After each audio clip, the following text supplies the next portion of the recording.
The broadcast is now starting. All attendees are in listen-only mode. Okay, good morning everybody. Just going to give everyone a couple of minutes to get signed in and all that sort of thing before we get started. My name's Heather. I'm a senior consultant here at Contours, and today we're going to be talking about northern Peru, which hopefully you're going to learn a lot about. Obviously Peru is a huge destination for South America, mainly due to Machu Picchu being such a massive draw card. Almost everybody that goes to South America, I would say, visits Machu Picchu the first time they go. But there's actually a lot more to Peru than just Machu Picchu and the Inca. And today we're going to cover mostly some of the northern regions around Trujillo and Chiclayo, and then also Chachapoyas as well. So probably a lot of these destinations are going to be very new to all of you. So yeah, let's get started.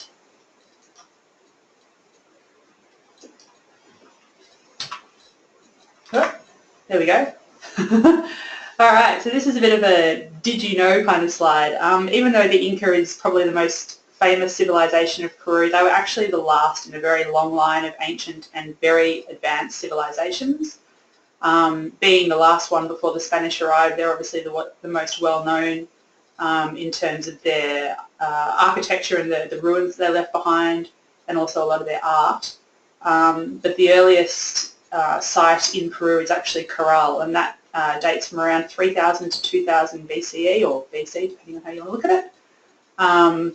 So about 4,000 years before the Incas, and this city is actually really comprehensive. It still has some impressive ruins that you can see today, located a few hours out of Lima.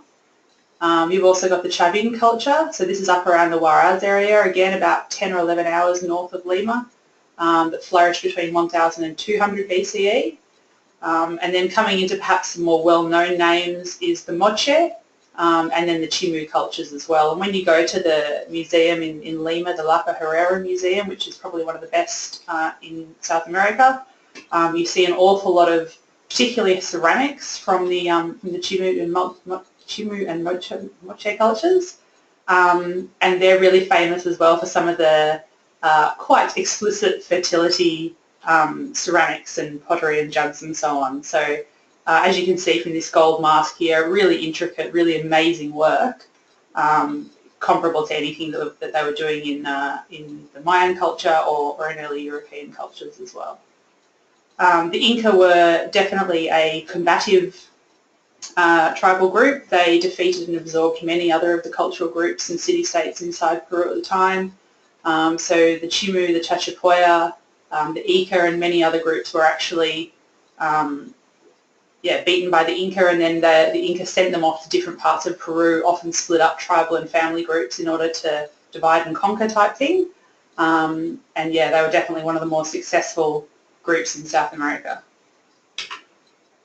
So the route of the Moche is one of the more famous of the northern areas to visit. So that centres around Trujillo here, and then Chiclayo a bit further to the north. There are direct flights between Lima and Trujillo, a couple daily, and also between Lima and Chiclayo.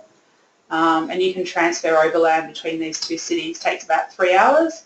And there's also an interesting site en route you can visit, which is El Brujo archaeological complex.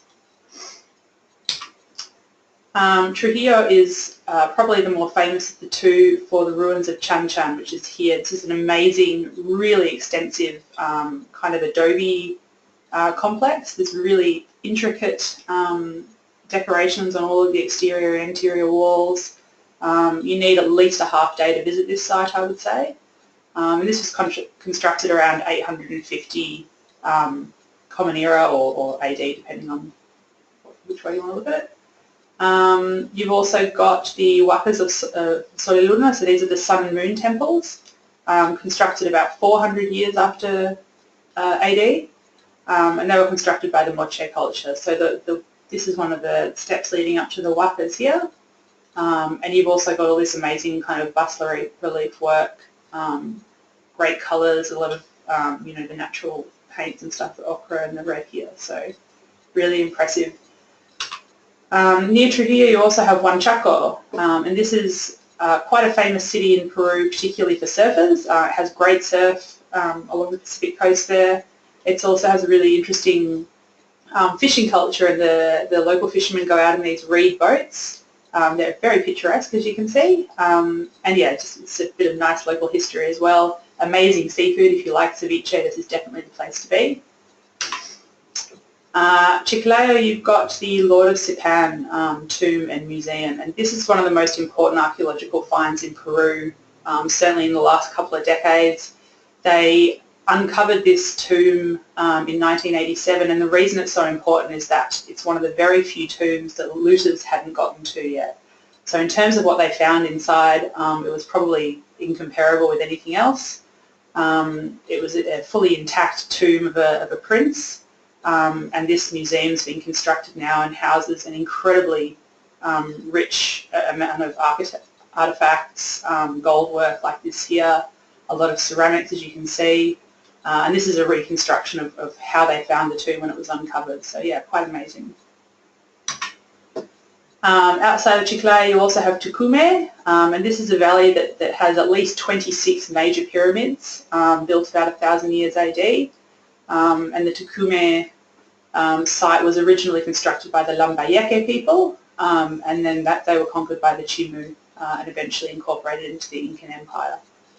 So again, you see a lot of this kind of detailed bas-relief work, great paintings that are still intact. So definitely, if you've got passengers who are interested in history and in archaeology, the Northern Kingdoms, I think, are unmissable.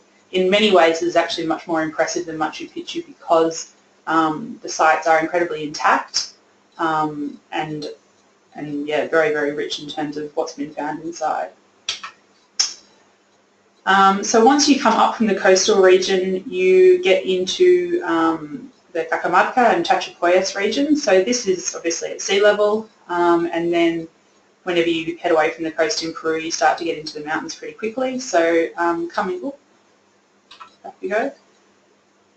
So Chachapoyas is a little bit hard to see over here, about 2,500 metres sea level. So in terms of getting there, it's a bit of a mission. It's not for everyone. You've got to either fly from Lima to Chiclayo and then transfer overland. It's about a 7 or 8 hour transfer. The other option is to fly into Tarapoto, which is down in the Amazonas region down here somewhere. And then you can transfer overland about 6 or 7 hours. Both of those airports have direct flights to and from Lima. But obviously, being such a long transfer time, passengers need to be aware. And this is definitely only somewhere that can be visited in the dry season, which is April to October. Outside of those months, many of the roads become impassable and it's pretty miserable. So Chachapoyas is probably best known for Cuelap, which is this city here. About 3,000 metres above sea level, built in the 6th century, and it's an incredibly, again, a really vast and very intact site that is absolutely fascinating. They think that the Chachapoya constructed this city because of a rival group who were known as the head shrinkers. So for obvious reasons, they've chosen a pretty easy to defend site on top of this hill here. The views from the site are absolutely amazing. You can see right down across the right down the valley and through the cloud forest and so on. Also near Cuelap you have these Carajilla mummies. So these were found way up high in a cliff. It's actually quite hard to see without binoculars. But these are all Chachapoyan leaders who were revered and then obviously housed in these sarcophagi as a to honour them. The Chachapoya were also defeated by the Inca in around 1400. And then the other best thing to see in Chachapoyas is Gokta Falls. So when these were only discovered, if you like, in I think the early 90s by a German explorer, tourist, whatever you want to call him, they were thought to be the 3rd highest in the world for some time until another set of falls near these was discovered. So they're incredibly high single drop falls.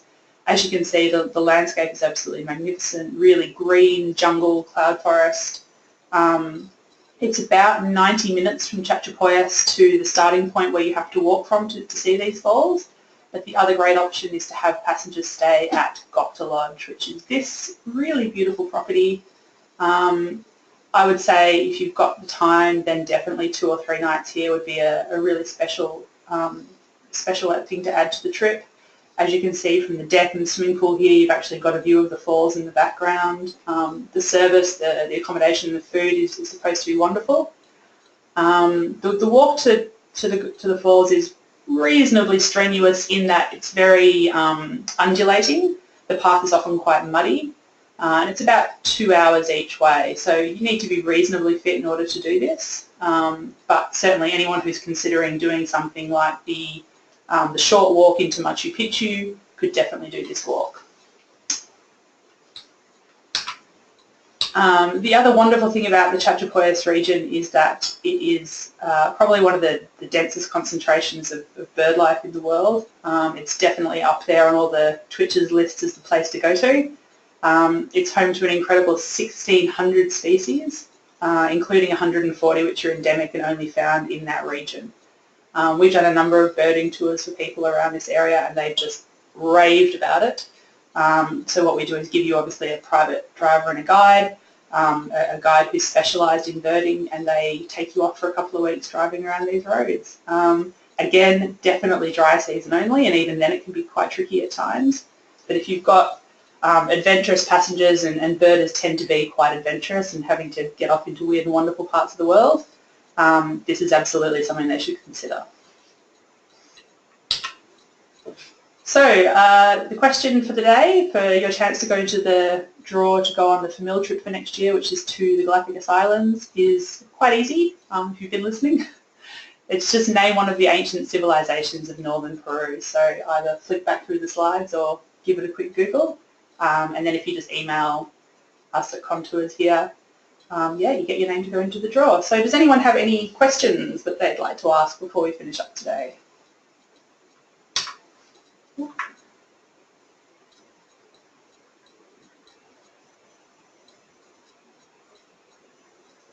No? Okay, no worries. Well, thanks again for joining us. If you do think of any questions once we sign out, then please just send the email through. We'd be happy to help you.